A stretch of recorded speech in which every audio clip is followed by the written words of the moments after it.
I'd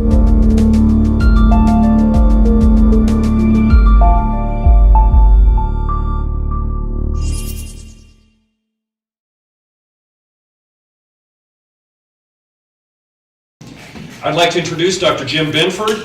Jim is a physicist. He is the president of Microwave Sciences in Lafayette, California. Does a lot of contracting work and high-power microwave research. He first caught my attention in this field with his tremendous work on microwave beamed energy sales, which I hope we hear a little bit more about. He's also written some textbooks on high-power microwaves. And related to what we're doing here today, he co-edited the Starship Century anthology, which was a collection of fact and fiction dealing with the prospects of interstellar travel, very similar to the Going Interstellar anthology that I worked on. And we're very pleased to have you here, Jim. Looking forward to what you can tell us.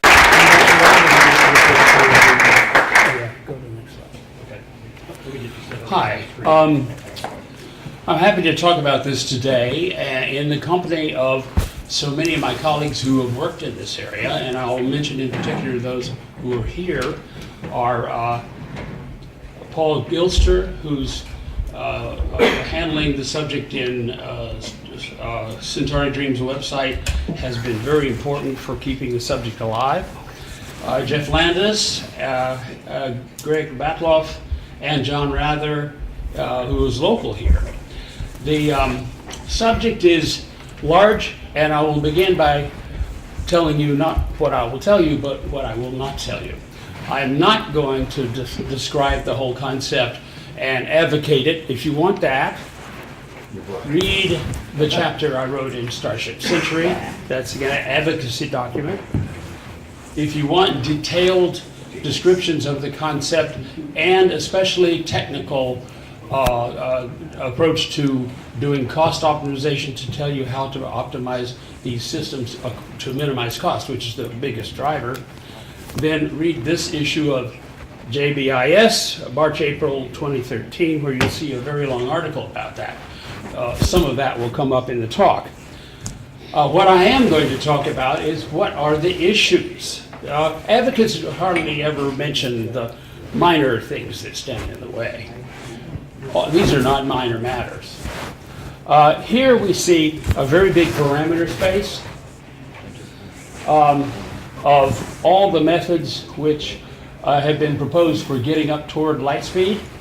And this is in units to the orders of magnitude. You see chemical rockets are way down here, and nuclear rockets move up, and the solar sails and beam-driven sails are on a path which lead most likely to the really fast starships. And next slide.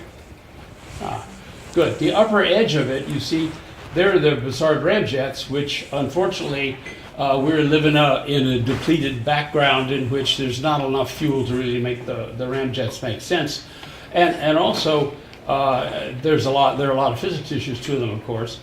And the problem with the fusion rocket is the problem of the rocket equation is the problem, but we also don't have fusion and don't have command of antimatter at this point. So the beam-driven sails are the only interstellar propulsion method for which the physics is a settled issue. We know the physics of it. The issues really are in engineering, and the issues in all starships will always be the cost. So, what are the key issues?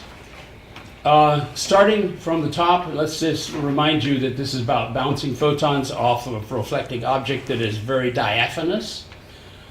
And next, the force you see is only 6.7 newtons per gigawatt, and therefore there's a really hard time making getting to high accelerations.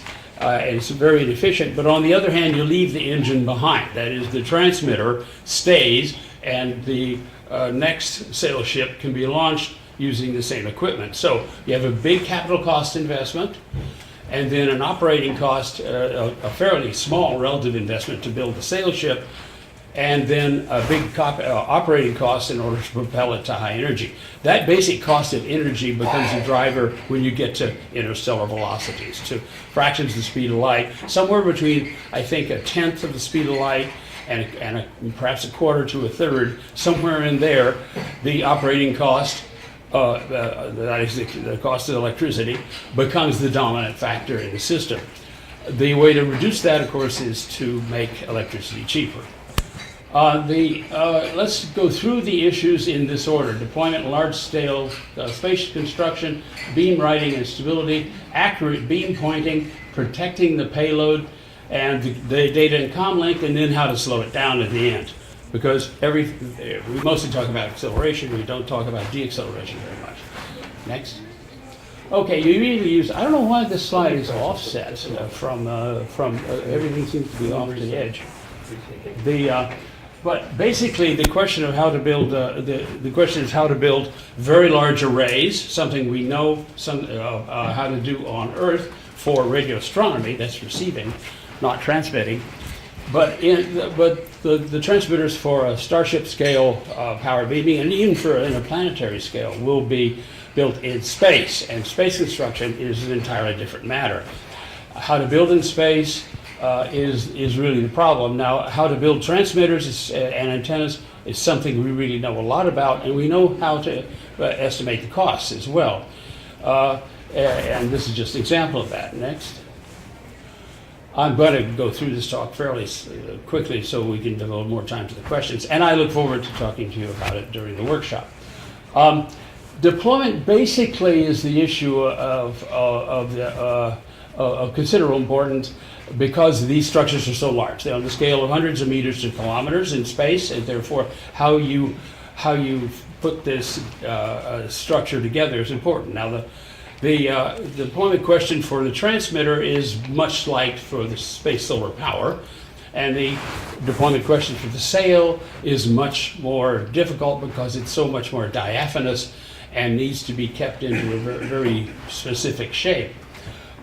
Now, simply in space will be done by robots. Next. For example, the spider fab is a current method of making robotic construction in space that's being looked at under NASA contract. I think this will be developed because structures in space will be built robotically and repetitive actions by robots with sufficient AI. Next. Now, the way to deploy it that a lot of people have studied is spin. And spin deployment has been demonstrated for sails in laboratory.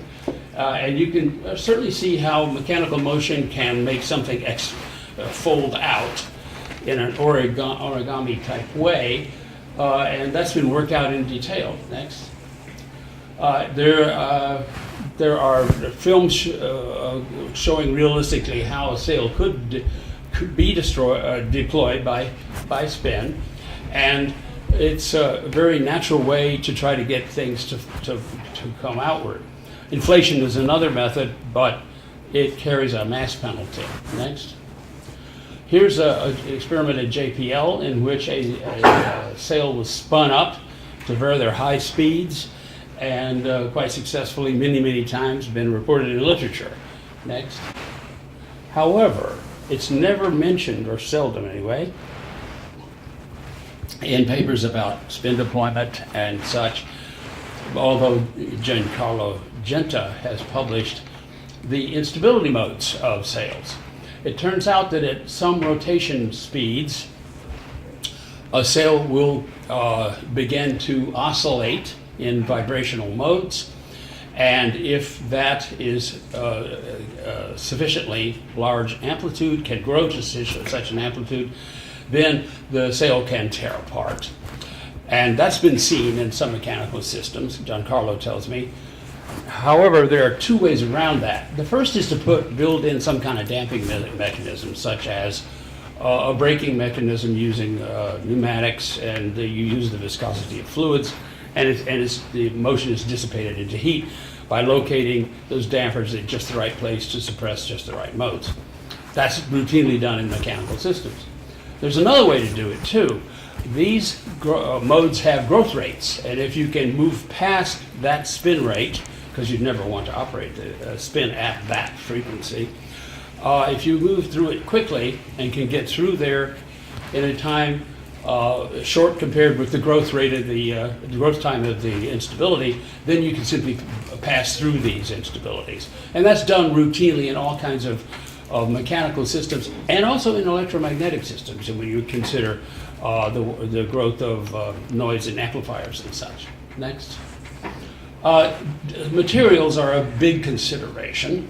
And in fact, they really drive many of the factors. There are so many important factors in the materials, such as the reflectivity, the diffraction is transmitted, the diffraction absorbed, the emissivity, and of course all the mechanical nature of it, how much stress it can take, and very importantly, how much temperature it can allow. Aluminum, for example, melts at something like 900 degrees, and that, in fact, because the acceleration you get goes as the fourth power of the operating temperature for a given absorptivity, because some energy will be absorbed in the material, that in fact the temperature is a limiting factor in acceleration in a very stringent way. Therefore, you go to materials which do not melt easily, or in fact don't melt at all.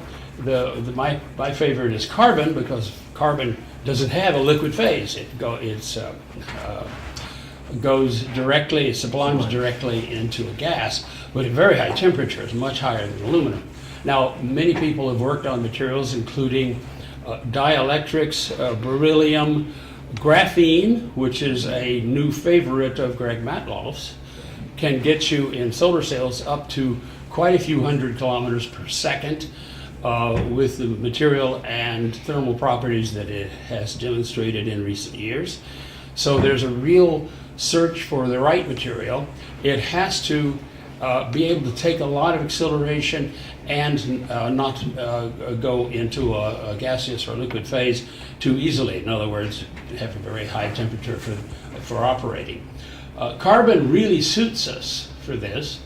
Carbon sails, I've had carbon sails made and done experiments with carbon sails. This is a so-called carbon-carbon microtruss.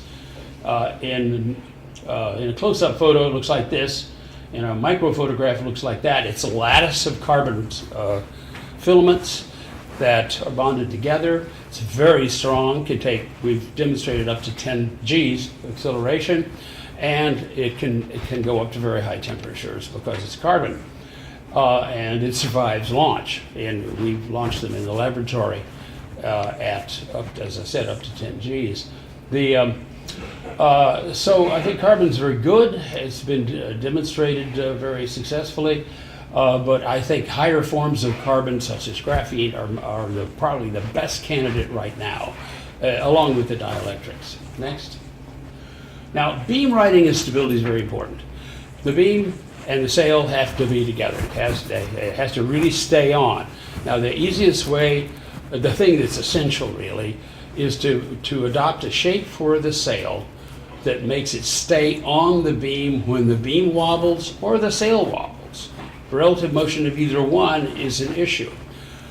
Thankfully, much work has been done on that, both in analytical theory, simulation, and experiment, and they all say that there's a preferred shape, and a good deal is known about how much perturbation it can take and what shape is required.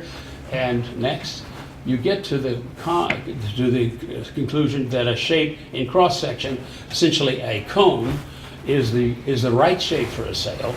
It can be centered on the beam, and if it comes off side, there is due to the motion of either the beam or the sail, there is a net sideways force which restores it to a stable position.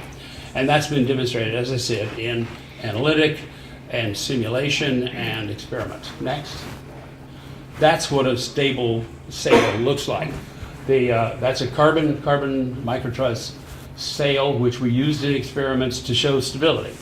Next. The reason that you can make a very stable sail this way is, and this is a parachute sail, which I think is the most likely shape, is that the center of force is above the center of mass, just like in parachutes. And that is, the force in a parachute is applied by the relative velocity of the wind hitting this parachute, which puts the force up here and the mass down below. You'll notice that rockets are not stable for the same reason. The force is at the bottom, the mass is above it, and they can turn topsy-turvy if you don't have a feedback loop to keep them stable. And that was a big problem early in rocketry. Next. Simulations have been done. This is just a screen of the GUI, graphical user interface of the program that was developed at the University of New Mexico under my funding to study the stability of sails. And the results in the next slide is that this is a boundary space you can't quite see, but basically it says that the included angle of the sail must be about 120 degrees, which means that you've got another 60 degrees at the edges, and therefore that angle wants to be about 30 degrees down from the horizontal. That makes a stable sail that will ride on the beam. Experiment confirms that. And of course the beam width wants to be approximately the sail diameter for the conservation of, for energetic reasons. You don't want a beam that's too big, you're going to throw a lot of energy away that way.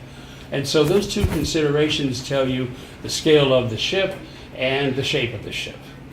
Go ahead. And so in a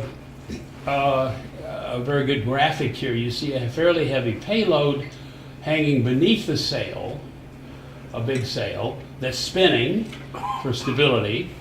And this is where the command structure, the receiver, and some of the payload is located. In a manned starship, which I think is in the very, very distant future, this would be where the habitable zone was, so to speak. That would be the habitat, a torus. And that is several hundred meters across in a design I described in Starship Century, which remains unpublished.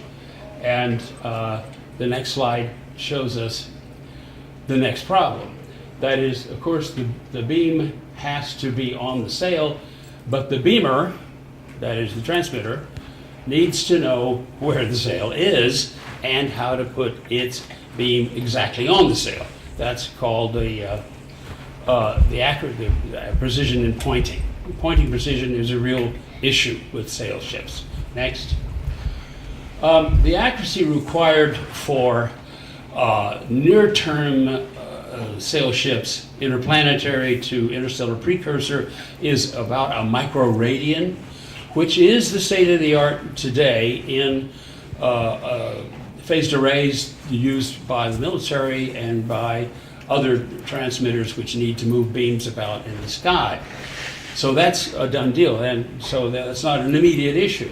However, by the time you get to interstellar, near-term interstellar, let's say out to the Oort cloud and perhaps to Alpha Centauri, you're talking about nanoradians, which is the order of magnitude of the pointing accuracy of astronomy right now, like the Hubble.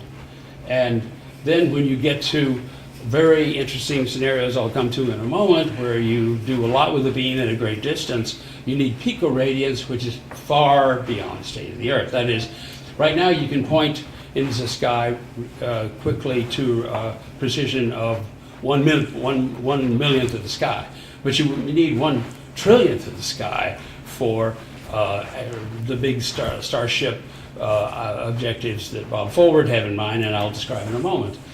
So the way you do that is tailored phase variation in the amplifiers that give control of the beam direction, aided by retroreflective onboard retroreflectors, which are great in the short term when it's nearby, but are become less useful because of the time delay as you go forward.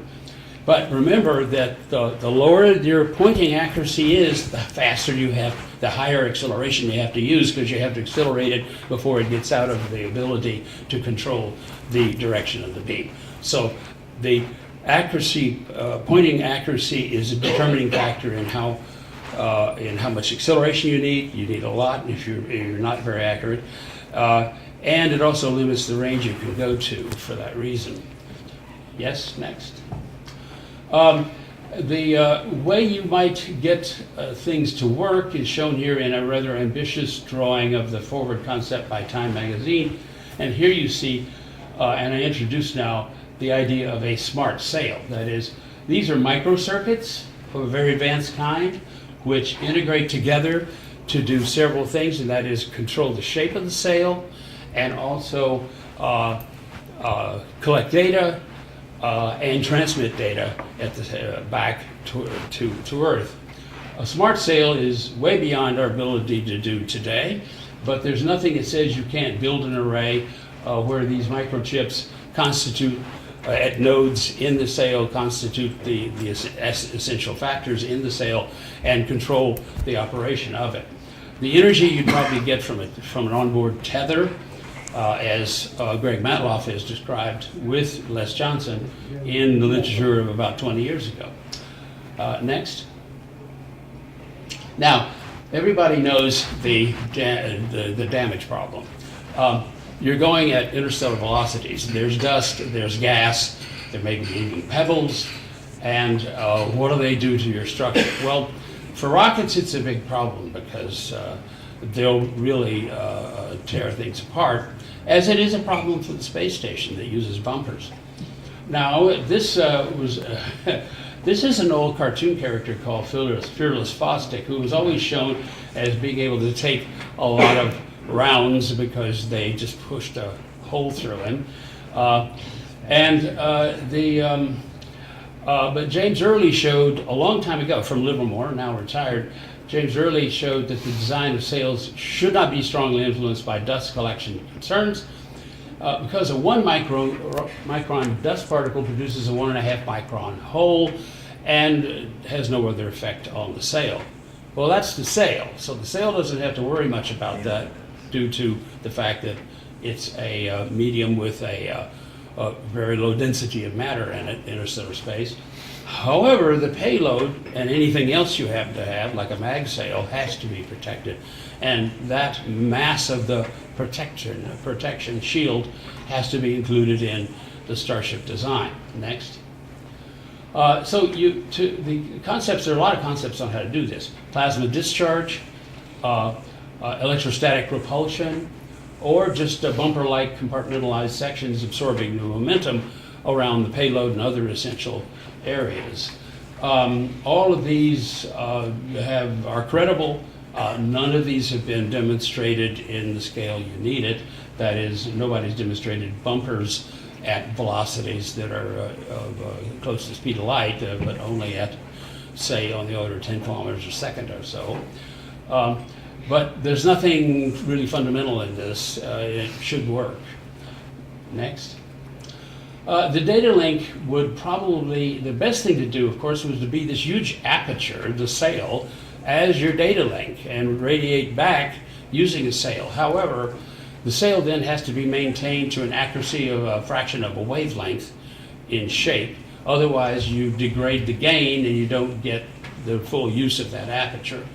But I think in the long term, in the future, when people know a lot more than we do about building large structures in space and smart sails, it's at least credible that the major aperture could be used as a transmitting aperture, in which case you really don't have any problem, because with that big an aperture, I'm talking about kilometer scales aperture, you don't need a lot of power to be received here. There have been some thoughts about using inflatable antennas, and inflatable antennas, as was discussed in the question section of Sarah's talk, have been demonstrated in Earth orbit on the scale of meter, 10 meters, and they maintain sufficient accuracy. However, worked out on an interstellar scale, that is on a kilometer scale sail, I think that's, or any other, for the sail or for simply another antenna connected to the Starship, I think that the mass would be a real penalty. That's probably not the way to go. And the communication link will probably not be microwave or millimeter wave, because of you'd prefer a much shorter wavelength. So it will be coherent lasers, not incoherent. Incoherent lasers scale badly and can't be used over interstellar distances and barely over interplanetary distances. So there have to be coherent lasers. The state of art right now is in very, very low power for communication by incoherent laser, and like milliwatts level. You'd need a lot more, on the order of kilowatts to tens of kilowatts. But that can be developed by using a tether method, electromagnetic tether, as described by, as I mentioned before, Mavloff and Les Johnson. Next. Slowing down. This is a real problem. I've got 3 minutes, and I'm going to tell you about the hardest part. Getting down to 10 kilometers a second of interplanetary scale velocities will require many kinds of technologies. Several means have been proposed. Subdivide the scale, that's Bob Forward, using the mag-sail method, in which a superconducting ring interacts with the interstellar magnetic field, which is very weak, and you slow down over time scales of years to decades. But that is not particularly good for getting down to interplanetary scales. You can get, say, down to thousands of kilometers per second with a mag sail very reasonably, but to get down further will take longer than the rest of the flight time you've already spent. In other words, it'll take many centuries to get down with a mag sail because it doesn't scale well. At lower velocities, the force is lower very quickly, so it doesn't come out right. Next. Here's where you see that. That's separation of sails. Let's go on next. Separation of sails is just to bounce a beam from the distant solar system off of the primary, and the secondary, which is subdivided, the small sail, then gets decelerated by that beam. That requires enormous beam pointing accuracy, and that's why that's a real problem. That's Bob Forward's proposal. Go ahead. In fact, he had a proposal for not only doing that, but for reaccelerating and bringing objects or data back, to bring the sail back. This requires things like 10 to the minus 15 pointing accuracy, 1 part in 10 to the 15, which is probably impossible. So I think this method is not going to be used. Next. Mag sails scale like this. Here's the velocity versus time. This is by James Freeman's calculations. You see you come down quickly and then you end. So you at about this stage, you would just forget about the mag sail and drop it, that and the sail, and probably, I think, go over to a fission rocket. Next. I haven't said anything about cost, and I can talk about it later. Cost is well understood by me anyway, and the real question is really paying for the energy, the electricity. But the scaling tells you that it's going to cost a lot more to go a lot faster than linear. Next. So basically, I think Sailships offer a method where we understand the physics, but there are formidable problems, and I have outlined them in the last few minutes. Thank you. Speak up, I've got the mic. What are those carbon microfilaments actually made out of? Are they linear carbon, or are they something like a nanotube? They're like nanotubes, really. And they're amorphous, and I think they're only the beginning of the development of carbon for sails. But they're very effective. In fact, they're also used for emitting high current density particle beams from cathodes too, because they're very tough material, very strong, can take high electric fields, high mechanical stresses, a lot of things. Very good, thanks.